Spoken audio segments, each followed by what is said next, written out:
सुंदरता के घमंड में सुहागरात पर पत्नी को रोता छोड़ गया पति 5 साल बाद लौटा तो पत्नी को एसएसपी की वर्दी में देखकर आंखें खुली की खुली रह गईं। दोस्तों, कहा गया है जीवन में सबसे भारी बोझ पत्थरों का नहीं, रिश्तों और वादों का होता है। एक वादा इंसान को उम्र भर बांध सकता है और वही वादा कभी वरदान तो कभी अभिशाप बन जाता है। यह सच है कि सिर्फ वादों पर जिंदगी नहीं चलती। वादे रिश्ते जोड़ सकते हैं, पर निभाने की ताकत अगर मन में ना हो तो वही वादे बेड़ियां बन जाते हैं। और जब इंसान खुद को बेड़ियों में महसूस करने लगे, तब या तो वह भागता है या टूटकर नया जन्म लेता है।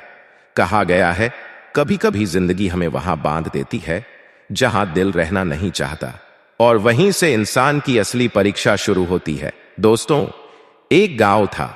यहां के सबसे सम्मानित व्यक्ति थे गोविंददास। गोविंददास गांव के आदरणीय बुजुर्ग थे, लेकिन अब वृद्ध और बीमार पड़ चुके थे। उनकी जिंदगी खेत, खलिहान और समाज सेवा में बीती थी, लेकिन अब उनकी सबसे बड़ी चिंता एक थी, अपनी बेटी संध्या का भविष्य। संध्या गंभीर लड़की थी। वह पिता की सेवा करती, घर संभालती और चुपचाप अपने सपनों की गठरी सीने में बांध कर रखती थी। इन्हीं दिनों गांव में एक युवक सबकी नजरों में सबसे अलग दिखता था। अभय, वह गोविंद दास की बहन का बेटा था। रूपवान, लंबा चौड़ा और तेज नजर। उसका व्यक्तित्व इतना आकर्षक था कि गांव की लड़कियां उसके बारे में बातें करती और बुजुर्ग कहते, अभय चाहे तो शहर जाकर बहुत बड़ा आदमी बन सकता है। लेकिन अभय का मन गांव की बंदिशों में कभी नहीं लगा। वह खुलकर जीना चाहता था। उसके भीतर हमेशा आजादी की प्यास थी। इधर जब बीमारी ने गोविंद दास को बिस्तर पर गिरा दिया तो उनका चेहरा चिंता से झुर्रियों से भर गया। उनकी सांसें भारी थीं। उन्होंने कांपते हाथ से अभय को पास बुलाया। ओह बेटे, मेरे मरने से पहले बस एक वादा कर दो। कमरे में सन्नाटा छा गया। संध्या दरवाजे पर खड़ी थी। उसकी आंखें झुकी हुई थीं। चेहरे पर ना खुशी थी ना गम, बस वह खामोशी जो भीतर सब कुछ समेट लेती है। गोविंद दास की आंखों में आंसू थे। उन्होंने कांपती आवाज में कहा, संध्या को अपना सहारा बना लो अभय। मेरे बाद इसका कोई नहीं है, यह मेरी आखिरी ख्वाहिश है। दोस्तों, यह सुनकर अभय का दिल हिल गया। उसकी नजरें संध्या की ओर गईं। एक लड़की जो चुपचाप अपनी किस्मत का फैसला सुन रही थी। इधर अभय के मन में तूफान था। वह जानता था कि यह रिश्ता उसकी आजादी छीन लेगा, लेकिन उस वक्त मामा की आखिरी इच्छा के आगे वह खुद को छोटा महसूस कर रहा था। अंकल, जैसा आप कहेंगे वैसा ही होगा, उसने धीमी आवाज में कहा। गोविंद दास के चेहरे पर संतोष उतर आया। उन्होंने चैन की सांस ली और उसी रात हमेशा के लिए शांत हो गए। कुछ दिनों बाद गांव के पुराने मंदिर में शादी का दिन आया। न बैंड बाजा, न मिठाई की थालियां, बस गांव के बुजुर्ग और कुछ रिश्तेदार। अभय ने सफेद कुर्ता पायजामा पहना था। उसकी सुंदरता सबका ध्यान खींच रही थी। गांव की औरतें फुसफुसा रही थीं, कितना अच्छा वर है, संध्या बहुत भाग्यशाली है। संध्या लाल साड़ी में लिपटी, झुकी आंखों के साथ ऐसे लगी जैसे वह अपनी जिंदगी पिता की कब्र पर रख आई हो। उसकी चाल धीमी, उसके कदम भारी, मानो वह अपनी जिंदगी किसी और को सौंप रही हो। गांव वालों ने अभय की पीठ थपथपाई। तूने मामा का कर्ज उतार दिया बेटा, अब तू ही असली वारिस है। लेकिन अभय के मन में हलचल थी। वह इस शादी को प्रेम नहीं, मजबूरी मान रहा था। उसके भीतर का युवक चीख रहा था, यह मेरी राह नहीं, यह सिर्फ एक जिम्मेदारी है। दोस्तों, शादी के बाद जब सब रिश्तेदार और गांव के लोग धीरे धीरे अपने घर लौट गए, तब उस छोटे से घर में केवल 2 प्राणी बचे, संध्या और अभय। आंगन में बचे खुचे फूलों की पंखुड़ियां बिखरी थीं। मंदिर से लाया गया हल्का सा धूप का धुआं अब भी हवा में तैर रहा था। बाहर से यह सब वैसा ही लग रहा था जैसे हर शादी के बाद का दृश्य होता है, मगर भीतर का वातावरण बेहद बोझिल और मौन था। संध्या अपने छोटे कमरे में फर्श पर चुपचाप बैठी थी। उसके चेहरे पर कोई श्रृंगार नहीं, हाथों में कोई गहना नहीं, बस माथे पर हल्की सी लाल बिंदी और आंखों में गहरी थकान। उसकी नजरें कहीं स्थिर होकर जमीन को ताक रही थीं, मानो सोच रही हो, क्या यही है वह जीवन जिसकी शुरुआत पिता ने देखी थी। दरवाजे पर धीमे कदमों की आहट हुई। अभय कमरे में दाखिल हुआ। उसका चेहरा संकोच से भरा था और आवाज में ठंडापन। वह कुछ पल खड़ा रहा, फिर धीरे से बोला, मुझे तुमसे कुछ नहीं चाहिए। मैंने अंकल से किया वादा निभा दिया है, तुम्हें तकलीफ नहीं होगी। संध्या ने चुपचाप उसकी बात सुनी। उसकी आंखों में क्षण भर के लिए हल्की नमी तैर गई, पर चेहरे पर कोई भाव नहीं आया। बस धीरे से उसने सिर हिलाकर मानो कह दिया, ठीक है। उसके मन में हल्की सी राहत भी थी। उसने सोचा, चलो, जबरदस्ती तो नहीं करेगा। रिश्ता प्रेम का नहीं तो क्या हुआ, सम्मान का तो है। दोस्तों, दिन धीरे धीरे गुजरने लगे। शादी को कई हफ्ते बीत चुके थे, लेकिन घर का माहौल अब भी वैसा ही था, खामोश और ठहरा हुआ। अभय सुबह खेतों में जाता, शाम को थका हारा लौटता और बिना बोले अपने कोने में बैठ जाता। संध्या दिन भर घर संभालती, आंगन बुहारती, चूल्हे की आंच पर रोटियां सेंकती और रात को चुपचाप खाट पर लेट जाती। दोनों के बीच बात होती भी तो सिर्फ जरूरत की, कभी पानी के लिए, कभी खाने के लिए। बाकी समय एक अजीब सी दूरी दीवार की तरह खड़ी रहती। कभी कभी अभय के दोस्त आ धमकते, हंसी मजाक करते और चुटकी लेते। अरे अभय, नई दुल्हन कैसी है? अभय मुस्कुराकर टाल देता, बस भगवान की कृपा है। दोस्त हंसते और बात बदल जाती, लेकिन अंदर से अभय जानता था कि ये हंसी झूठ का पर्दा है। उसके दिल में संध्या के लिए ना कोई लगाव था, न मोह। वह तो सिर्फ मामा से किया वादा निभा रहा था। उसके भीतर अब भी आजादी की वही पुरानी चाह जल रही थी, जो हर जवान दिल में उठती है, गांव छोड़कर नई दुनिया देखने की। एक रात चांदनी पूरे कमरे में बिखरी थी। अभय छत पर अकेला बैठा तारों को देख रहा था। मन भारी था। संध्या धीरे से आई और उसके पास चाय का कप रख दिया। वह बिना बोले वापस जाने लगी। अभय ने पहली बार उसके नाम से पुकारा, संध्या संध्या। रुक गई, मगर पलटी नहीं। धन्यवाद, बस इतना ही। न कोई मुस्कान, न कोई संवाद। दोनों के बीच की दूरी वैसे ही बनी रही। अगली सुबह सब कुछ फिर सामान्य हो गया, जैसे पिछली रात कुछ हुआ ही न हो। दिनों के बीतने के साथ अभय का मन और उलझता गया। एक ओर मामा की दी हुई परवरिश, उनकी उम्मीदें और वह वादा। दूसरी ओर उसका खुद का दिल, जो पिंजरे में कैद पक्षी की तरह फड़फड़ा रहा था। वह भीतर ही भीतर घुट रहा था। संध्या ने भी यह सब महसूस किया, लेकिन उसने हार नहीं मानी। उसने किताबों को अपना सहारा बना लिया।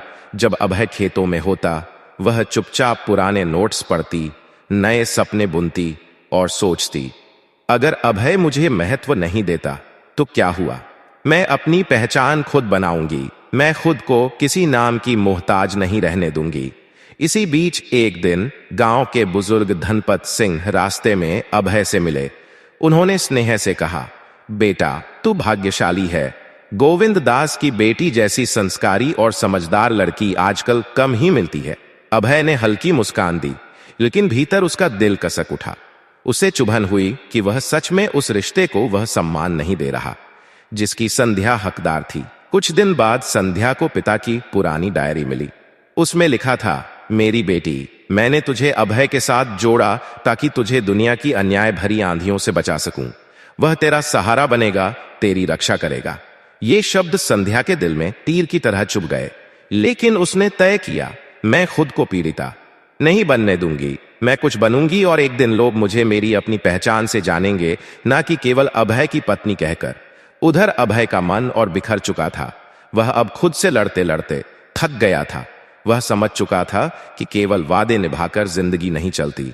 न किसी की आखिरी इच्छा हमेशा का रिश्ता बना सकती है। और फिर वह रात आई। गांव सन्नाटे में डूबा था। कुत्तों की आवाज भी धीमी पड़ चुकी थी। अभय धीरे धीरे कमरे से उठा, खिड़की का पिछला पट खोला और बाहर कदम रखा।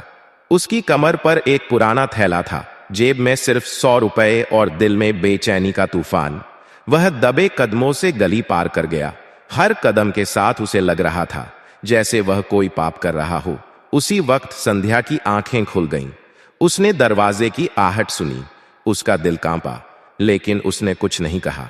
वह बस तकिए पर सिर टिकाए लेटी रही। अंदर से वह सब समझ चुकी थी, अब अभय यहां का नहीं रहा। कहते हैं, वादे जीवन का आधार होते हैं, लेकिन जब दिल उनका साथ न दे तो वही वादे बोझ बन जाते हैं। और इंसान बोझ ढोकर नहीं, बोझ उतार कर जीना चाहता है। इसीलिए कुछ लोग भाग जाते हैं और कुछ लोग खामोशी में खुद को नया गढ़ लेते हैं। दोस्तों, गोविंद दास की मिट्टी अभी सूखी भी नहीं थी, लेकिन अभय के दिल को चैन नहीं था। वह हर रात यही सोचता, यह जिंदगी बंधन है, मैं दूसरों के वादों में क्यों जीऊं, मुझे तो अपनी दुनिया खुद बनानी है। संध्या की खामोशी उसे कभी छू नहीं पाई। उसके लिए वह बस एक बोझ थी, एक जिम्मेदारी जिसे निभा दिया गया। अब उसका मन गांव में टिकने वाला नहीं था। कुछ ही दिनों बाद उसने गांव छोड़ दिया। रेल से उतरकर जब वह शहर पहुंचा तो चारों तरफ धूल, भीड़ और शोर था। उसने एक छोटा सा कमरा लिया। कमरे की छत से पानी टपकता, दीवारें नमी से गीली थीं। लेकिन अभय ने खुद को समझाया, यहां तंगहाली है, लेकिन यही मेरी आजादी है। काम की तलाश शुरू हुई। कभी दुकान पर गया, कभी दफ्तर के बाहर खड़ा हुआ। कई जगह से जवाब मिला, अभी काम नहीं है, कल आना। आखिरकार उसे एक गोदाम में नौकरी मिली, ट्रक से बोरी उतारने का काम। अब उसकी दिनचर्या तय हो गई। सुबह 7 बजे से रात तक बोझ उठाना, गालियों और शोर में काम करना, फिर थककर गंदे बिस्तर पर गिर जाना। शरीर टूट जाता, सोचता ये मेहनत मुझे किसी बड़े मुकाम तक ले जाएगी। एक दिन काम से लौटते समय वह सड़क किनारे चाय की दुकान पर बैठा था। वहीं उसकी मुलाकात हुई रेखा से। वह साधारण कपड़ों में थी, पर उसकी आंखों में चमक थी। पहली मुलाकात छोटी सी बातों में बदल गई, फिर धीरे धीरे बातें बढ़ी, कभी चाय के बहाने, कभी यूं ही। रेखा ने एक दिन मुस्कुराकर पूछा, मेरे बिना रह सकते हो? अभय ने बिना सोचे जवाब दिया, मैं तो अपने बिना भी नहीं रह पा रहा था, तुमने मुझे पूरा कर दिया। कुछ ही हफ्तों में दोनों ने शादी कर ली। न कोई धूमधाम, न कोई रिश्ता नाता। अभय ने अपने अतीत को वहीं छोड़ दिया। गांव, संध्या और गोविंद दास सब पीछे रह गए। शुरुआत में जीवन हल्का और अच्छा लगा। रेखा के साथ कुछ सुखद पल बीते, लेकिन धीरे धीरे वही पुरानी तंगी और थकावट फिर सामने आ गई। रेखा की उम्मीदें बड़ी थीं। वह चाहती थी कि घर अच्छा हो, जिंदगी में आराम हो, लेकिन अभय के पास था बस थका हुआ शरीर और खाली जेब। एक रात रेखा गुस्से में बोली, तुमने तो बड़े वादे किए थे, लेकिन तुम खुद ही अधूरे हो, मुझे क्या संभालोगे? अभय चुपचाप सुनता रहा। वह जानता था कि यह सच है। उसके पास न पढ़ाई थी, न समझदारी, बस मजदूरी करने वाले हाथ। इधर गांव में संध्या ने एक आंसू भी नहीं बहाया। लोग बातें बनाते, अभय तो अपनी पत्नी को छोड़कर भाग गया। वह तो नालायक था, गोविंद दास का सहारा ही था। संध्या ने सब सुना, पर किसी को जवाब नहीं दिया। उसने मन में ठान लिया, मैं पिता के नाम से नहीं, पति के नाम से नहीं, अपनी पहचान से जीऊंगी। उधर दोस्तों, अभय को संध्या याद तब आती जब रेखा की बातें उसे भीतर से चीर देती। उसे याद आता, संध्या ने तभी शिकायत नहीं की थी। उसकी खामोशी में सम्मान था, भरोसा था, लेकिन अब बहुत देर हो चुकी थी। एक बारिश भरी रात रेखा दर पटक कर बोली, अब और सहन नहीं होगा, मैं जा रही हूं। दरवाजा बंद हुआ और अभय फिर अकेला रह गया। कमरा गीला था, बिस्तर भीग चुका था और भीतर सिर्फ तन्हाई थी। उसका दिल कह रहा था, शायद जिसे मैंने छोड़ा वही असली जिंदगी थी। पर अब लौटना इतना आसान नहीं। शहर का शोर अब उसे जेल जैसा लगने लगा। हर सुबह वह उठता तो लगता जैसे घुटन में सांस ले रहा है। दीवारें भी जैसे उस पर हंस रही थीं। कोने में पड़ा पुराना थैला अब खाली था। न कोई सपना, न कोई उम्मीद। काम पर जाना अब सिर्फ मजबूरी रह गया था। न कोई उत्साह, न कोई लक्ष्य। गोदाम का वही बोझ, वही डांट, वही थकावट। अभय की दिनचर्या अब बस बोझ धोने और थक जाने तक सिमट गई थी। सुबह से लेकर शाम तक लोहे के बक्से खींचना, ट्रकों से बोरी उतारना और फिर खाली जेब लेकर कमरे में लौट आना, यही उसका जीवन बन चुका था। उसका कमरा भी जैसे उसकी हालत पर हंसता था। टपकती छत, नमी से भीगी दीवारें, टूटा फूटा बिस्तर, ये सब देखकर लगता कि उसकी गरीबी भी उसका मजाक उड़ा रही है। एक दिन गोदाम का प्रबंधक आया और बोला, आज से मजदूरी आधी होगी, माल कम आ रहा है। यह सुनते ही अभय का दिल बैठ गया। वह पहले ही किसी तरह गुजारा कर रहा था। थोड़ी सी कमाई से घर का किराया, खाना और कपड़े सब बोझ की तरह लगते थे। अब आधी मजदूरी पर जीवन चलाना नामुमकिन हो गया। कुछ दिन तो उसने केवल चाय पीकर गुजारा किया, कभी पानी पीकर ही सो गया, कभी रोटी का एक टुकड़ा 3-3 दिन तक खींचता रहा। धीरे धीरे हालत इतनी बिगड़ी कि लगातार 3 दिन तक उसके पेट में कुछ नहीं गया। चौथे दिन जब वह गोदाम पहुंचा तो उसके कदम भारी हो चुके थे। चलते चलते उसकी टांगे कांपने लगीं, आंखों के आगे अंधेरा छा गया और देखते ही देखते वह जमीन पर गिर पड़ा। मजदूर घबरा गए। किसी ने कहा, अरे इसे उठाओ, इसकी सांस चल रही है। किसी ने उसके चेहरे पर पानी के छींटे मारे। कोई उसका हाथ हिलाने लगा, लेकिन अभय की आंखें बंद थीं, चेहरा पीला पड़ चुका था, सांसें धीमी हो गई थीं। उसे पास के सरकारी अस्पताल ले जाया गया। वहां की हालत भी गरीबी से भरी थी। गंदी चादरें, बदबूदार पर्दे, चारों तरफ शोर और भागती दौड़ती नर्सें। अभय अर्धचेतन अवस्था में यह सब महसूस कर रहा था। उसे लग रहा था जैसे उसका शरीर नहीं रहा, मानो जीवन उससे धीरे धीरे निकल रहा हो। तभी एक नर्स उसके बिस्तर के पास आकर रुकी।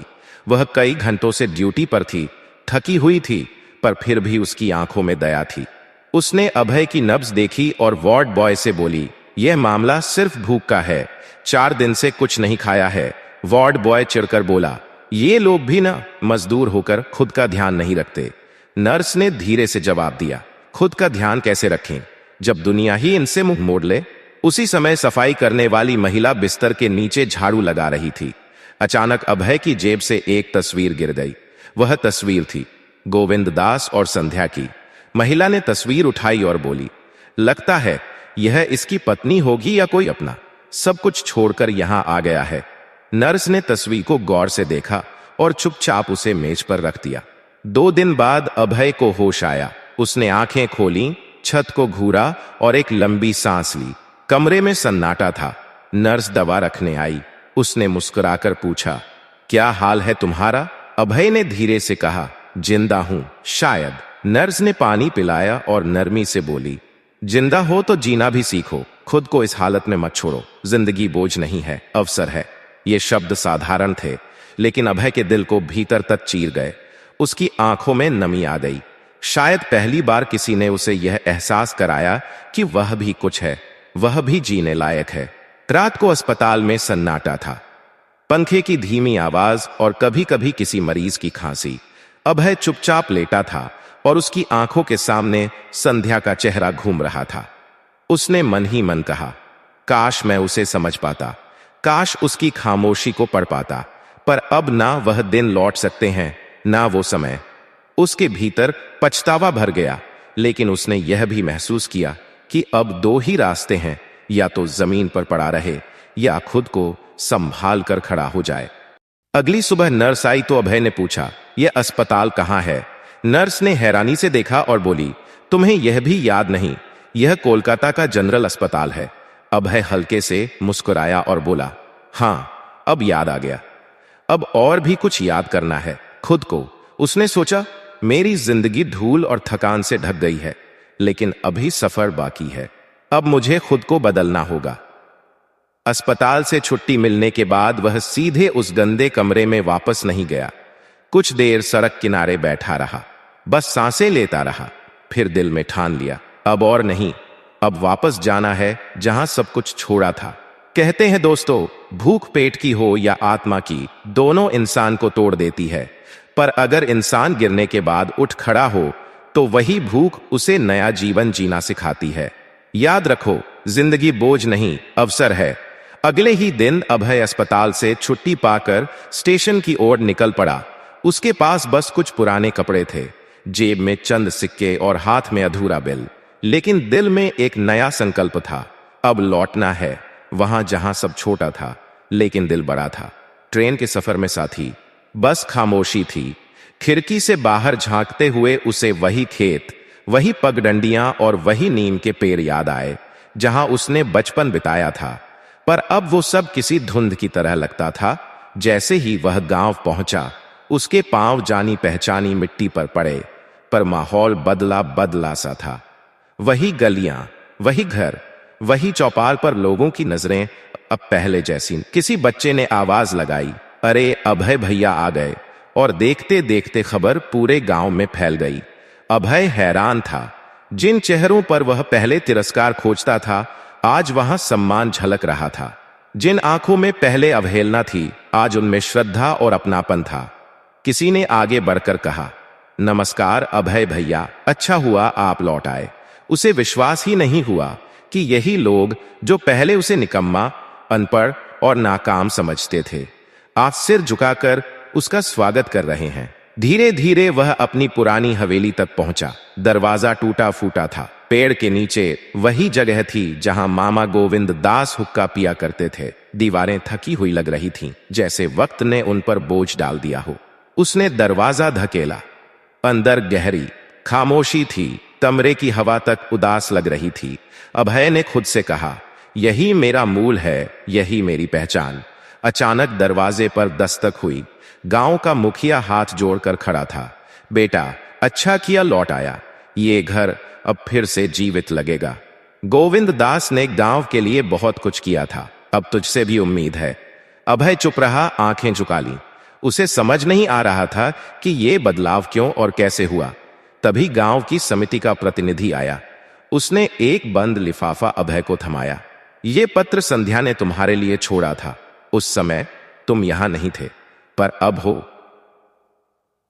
अभय के हाथ कांप रहे थे। उसने अंदर लिखा था, अगर तुम कभी लौटो तो जान लेना कि तुम्हें वह सम्मान मिलेगा जिसके लिए मैंने सब कुछ छोड़ा था। यह हवेली तुम्हारी नहीं, तुम्हारी पहचान है।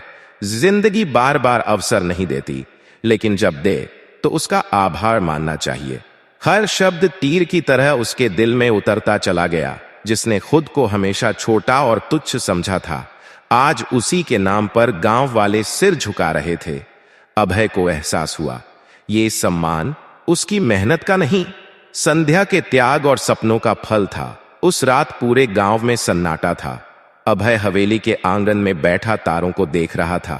धीरे से बोला, अंकल, मैं लौट आया हूं, लेकिन अब वो अभय नहीं हूं जो भाग गया था।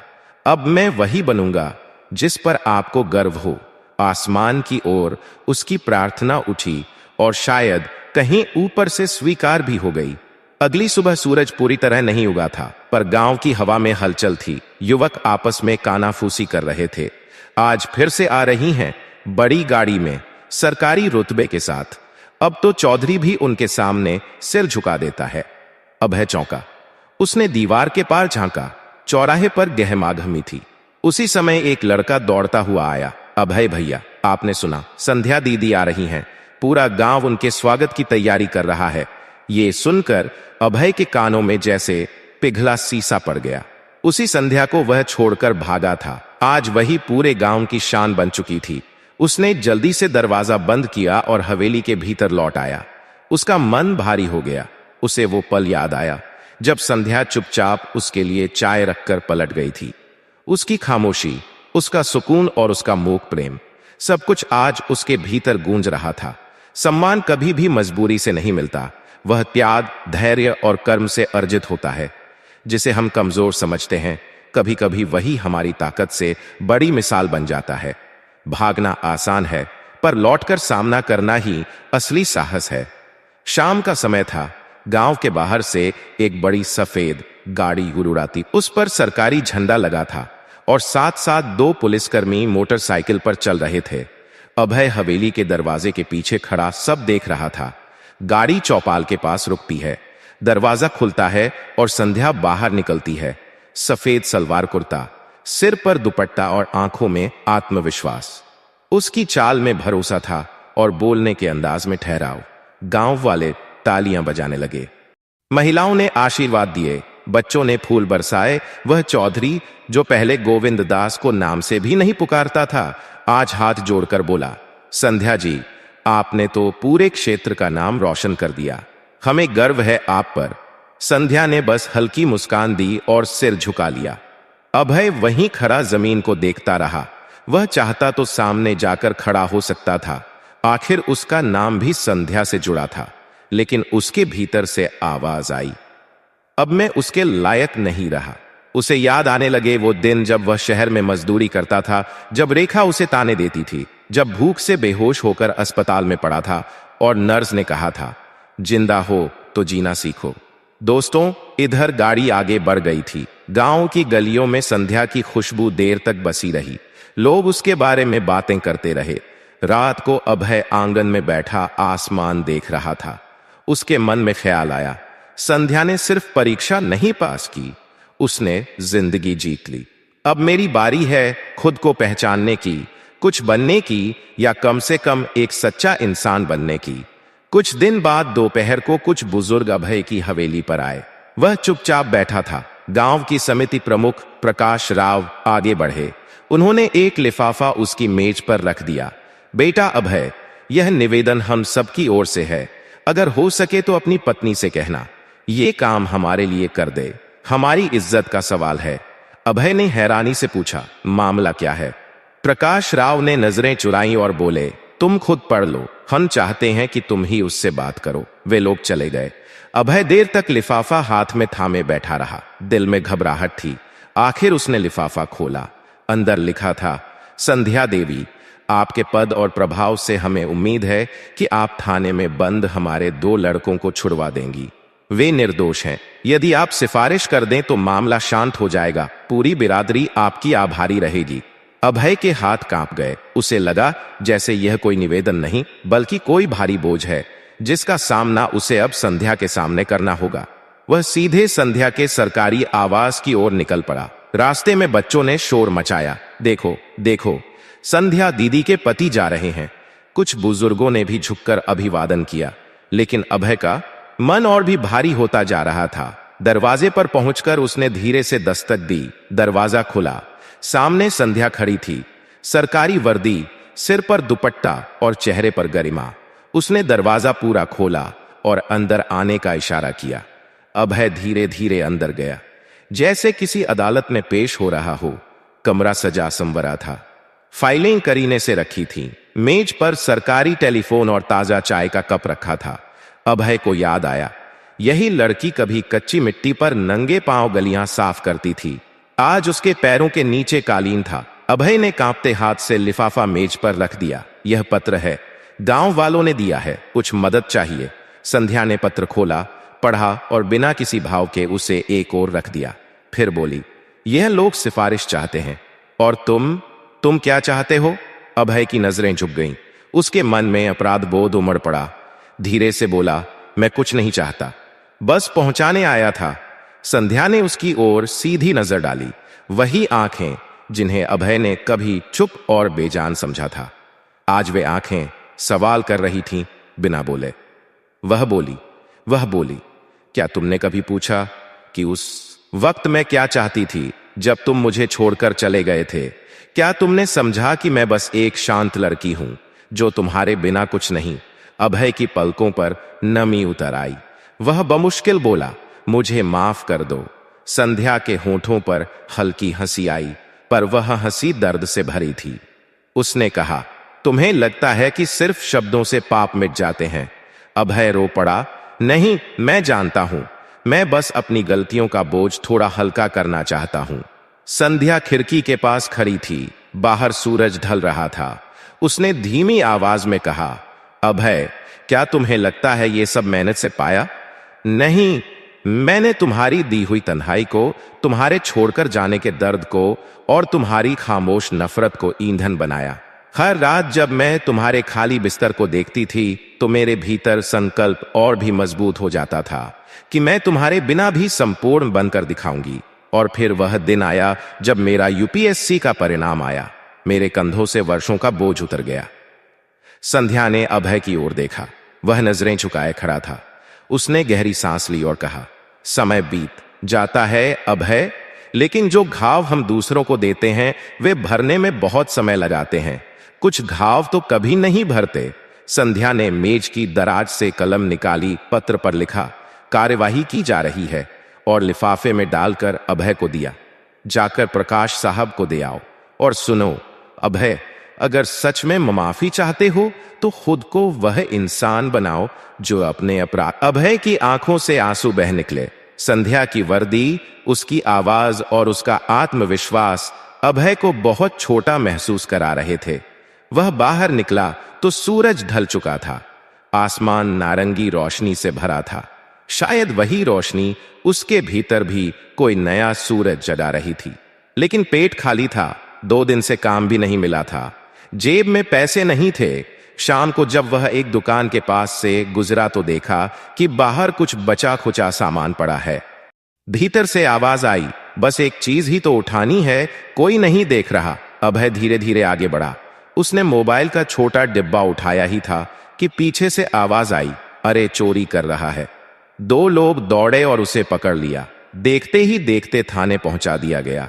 किसी ने सुना नहीं, किसी ने समझने की कोशिश नहीं की, बस उसके माथे पर चोर का ठप्पा लगा दिया गया। सुबह हुई तो थाने के बाहर एक एसयूवी आकर रुकी। उस पर मीन ने आदर से सिर झुका दिया। वह संध्या थी। अधिकारी उसे गंभीरता से सलाम कर रहे थे। वह भीतर गई, थानेदार से बात की और कुछ ही मिनटों में अभय को बाहर निकाला गया। अभय ने नजर उठाई। सामने संध्या खड़ी थी, चेहरे पर गरिमा, पर भाव शांत। चलो बाहर आओ। अभय ने एक पल उसे देखा, फिर धीरे से बाहर आया। उसे लग रहा था जैसे जमीन उसके पैरों तले से खिसक गई हो। अगर कोई और मदद करता तो इतना शर्मिंदगी न होती, पर यह वही स्त्री थी जिसे उसने कभी अनदेखा किया था, कमतर समझा था। गाड़ी में दोनों चुप बैठे। संध्या की आंखें सीधा रास्ता देख रही थीं। अभय का सिर झुका हुआ था, दिल अंदर ही अंदर रो रहा था। गाड़ी रुकी। संध्या ने दरवाजा बंद किया और भीतर चली गई। पीछे सिर्फ धूल उड़ती रह गई। रात को अभय अपने कमरे में बैठा रहा, हाथों की लकीरें देखता रहा, दीवारों पर तंगे पुराने कपड़ों को घूरता रहा। उसका मन पूरी तरह टूट चुका था। पहली बार उसे एहसास हुआ जिसे वह हमेशा खामोश और कमजोर समझता था। अगले दिन दोपहर को वह अकेला भटकता हुआ गांव के किनारे एक पीपल के पेड़ तक गया। पेड़ के नीचे एक बूढ़ा साधु बैठा था। लंबी सफेद दाढ़ी, मैले कपड़े, हाथ में मिट्टी का कटोरा और आंखें जैसे किसी गहरी सच्चाई को देख रही हो। अभय थका हुआ वहां से गुजरने लगा। तभी साधु ने आवाज दी, अरे मेहनती, जरा बैठ जा। तेरे माथे पर जिम्मेदारियों की लकीरें बहुत गहरी हो गई हैं। अभय चौंक गया, सोचा, ये अजनबी मेरे भीतर की बात कैसे जान गया। साधु मुस्कुराया और बोला, तेरे कंधों पर जो बोझ है वह सिर्फ बोरियों का नहीं है, वह पछतावे, शर्म और बीते वक्त का बोझ है। अभय की आंखें झुक गईं। धीमे स्वर में बोला, मुझे कुछ समझ नहीं आता, सब कुछ हाथ से निकल गया। संध्या, घर, इज्जत, अब बस यह बोझ और यह शरीर बचा है। उसी समय साधु ने जमीन से एक छोटा पत्थर उठाया और अभय की हथेली पर रख दिया और धीरे से बोला, देख बेटा, यह पत्थर तेरे हाथ में बेकार है जब तक तू इसे काम में लेना न जाने। इज्जत भी ऐसी ही होती है, मिलती नहीं है, कमाई जाती है। ये वह रोशनी है जो इंसान अपने भीतर जलाता है, दूसरों को दिखाने के लिए नहीं, बल्कि खुद को पहचानने के लिए नहीं, बल्कि खुद को पहचानने के लिए नहीं। उसके भीतर जैसे कोई पुरानी नस फिर। उसने रोके हुए स्वर में कहा, तो मैं क्या करूं? साधु ने मुस्कुराकर उत्तर दिया, 2 ही रास्ते हैं तेरे पास, या तो बाकी की जिंदगी इसी बोझ में दबा काट दे, या फिर खड़ा हो जा और ऐसा इंसान बन कि कल का अभय तुझ पर गर्व करे। अभय ने गहरी सांस ली। अब या तो अपनी जिंदगी संवारूंगा या फिर मर जाऊंगा, लेकिन ऐसे नहीं जीऊंगा। साधु ने आशीर्वाद देते हुए कहा, जा बेटा, मेहनत कर, अपना बोझ कंधों से नहीं दिल से उतार, खुद को वह स्थान दे जिसे तू अब तक दूसरों से मांगता रहा। उस रात अभय ने अपने बिस्तर को नहीं, बल्कि अपने दिल को साफ किया। अनचाहे कागज फाड़ दिए, फटे पुराने कपड़े धोकर करीने से रख दिए। सुबह जब सूरज निकला तो वह पहले से बदल चुका था। गोदाम में वही काम था, बोरियां ढोना, बक्से खींचना, लेकिन अब उसके लिए यह सिर्फ बोझ नहीं था, बल्कि मेहनत की नींव थी जिस पर वह अपनी इज्जत फिर से बनाना चाहता था। मजदूर मजाक करते, अरे अभय, तू तो नवाब बन गया है। वह बस मुस्कुरा कर जवाब देता, नवाब नहीं, इंसान बनने की कोशिश कर रहा हूं। कुछ हफ्तों बाद गोदाम प्रबंधक ने उसे बुलाया।